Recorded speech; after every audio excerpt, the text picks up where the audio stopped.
Yesterday, we told you about 18-year-old Cole Winthrow. He is an Eagle Scout. He's weeks from graduation.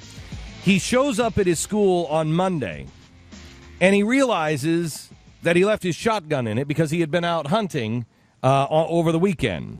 He'd been out shooting. I'm sorry, not hunting, but skeet shooting over the weekend.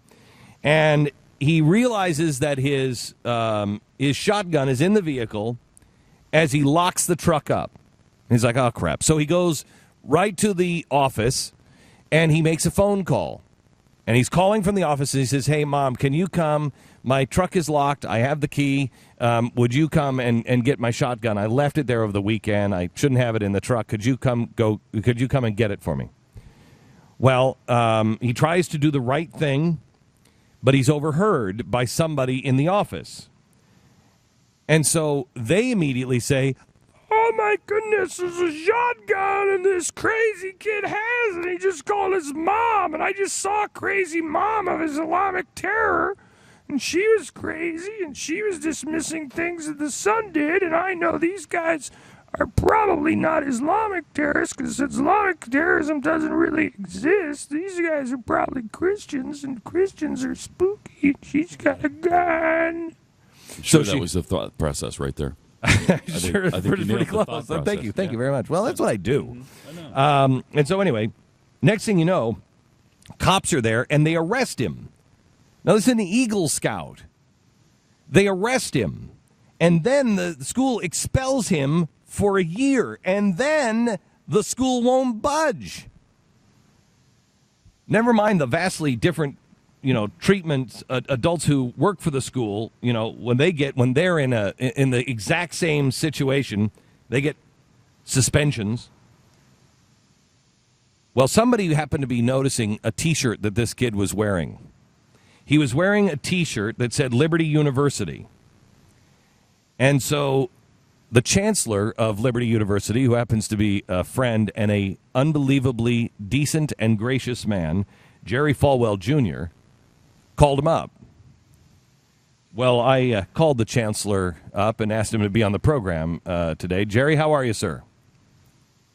Are you there? How are you? I'm here. Can you hear me? I can. So yesterday you called Cole up.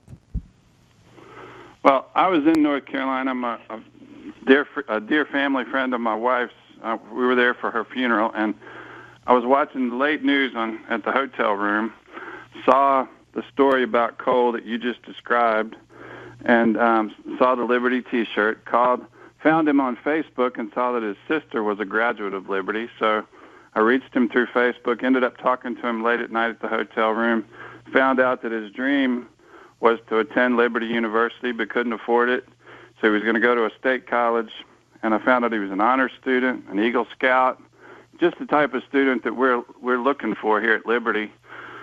And so we have a special fund for kids that are outstanding and like Cole. And so it wasn't a hard decision for me to make to award him a scholarship and to make sure that he's able to go to Liberty for 4 years and graduate. And so I think it was just one of those things that was meant to be. I'm not in that part of the country very often, but I couldn't believe how unreasonable and politically correct the administrators were.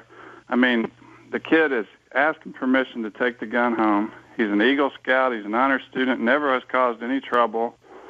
Where's the common sense? I mean, you don't call the police unless you're trying to make a point, and unless you don't support the Second Amendment and you're trying to prove a point. But and not even prove a point. They're trying to strike terror in the hearts of all of the students that are currently enrolled in any of our public schools. They are trying to strike terror that when you say the word gun, you flinch.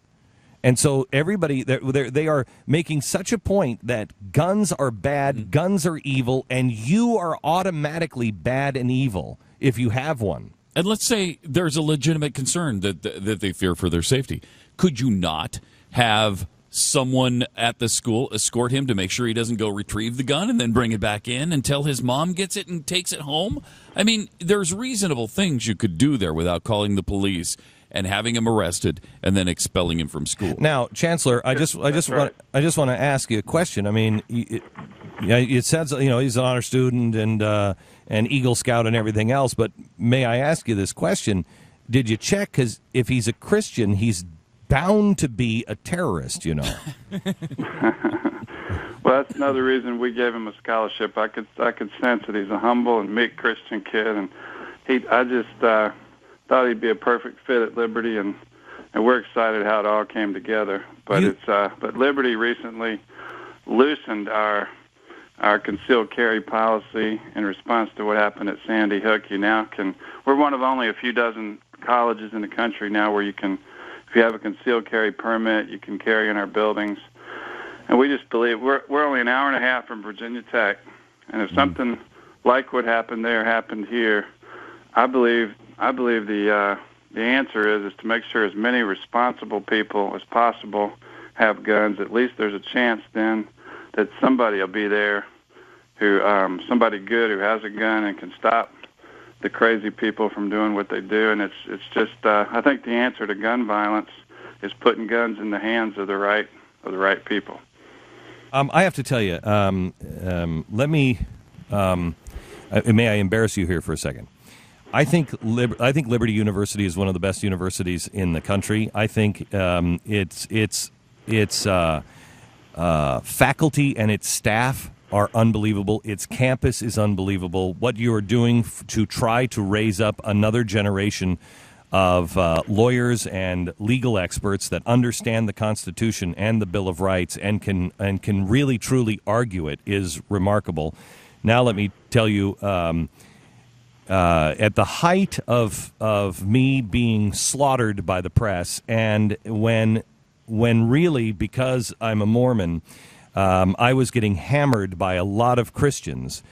Jerry Falwell gave me an honorary doctorate, which I want you to know I've been drilling people's teeth for ever since, and it's great. But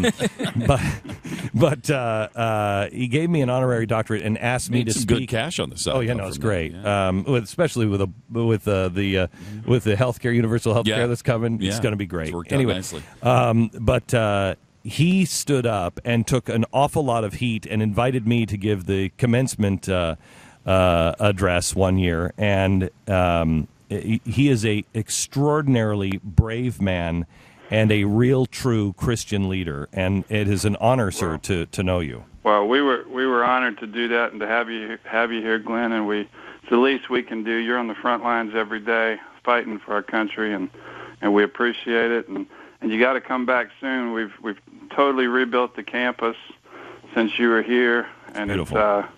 It's just exploding with growth, and it's gone far beyond our wildest imaginations just in the last few years. And so, hope you can visit again soon. I would love to come visit again. I will tell you this: I'm a little concerned because you have Christians with guns now on campus, and God only knows what will happen then. I also want to thank you, and can I announce this, Joe? David Barton and I are doing a museum. And we have some of the most amazing pieces of American history that you will ever see. Some things have not been seen. Some of them in 100 years, and they are all really important pieces of history. And they tell the story of America the way David and I think it should be told. And we didn't want this to be a self-guided tour, and we certainly didn't want a bunch of museum people telling it.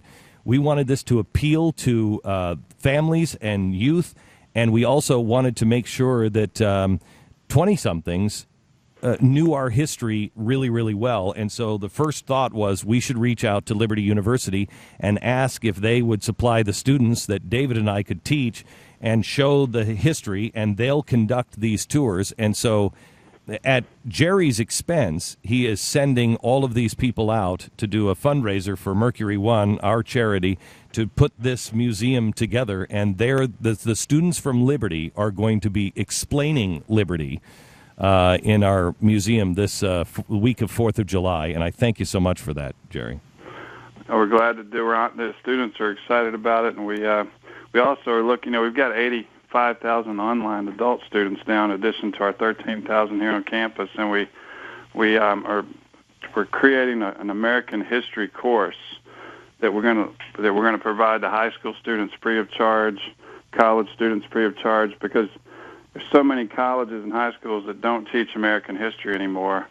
And we actually are going to award credit for this free course so that if they can't get history at their school, like the school up in Maine where I forget the name of it, but the donor did a survey and found that there's not even a single American history course in the curriculum.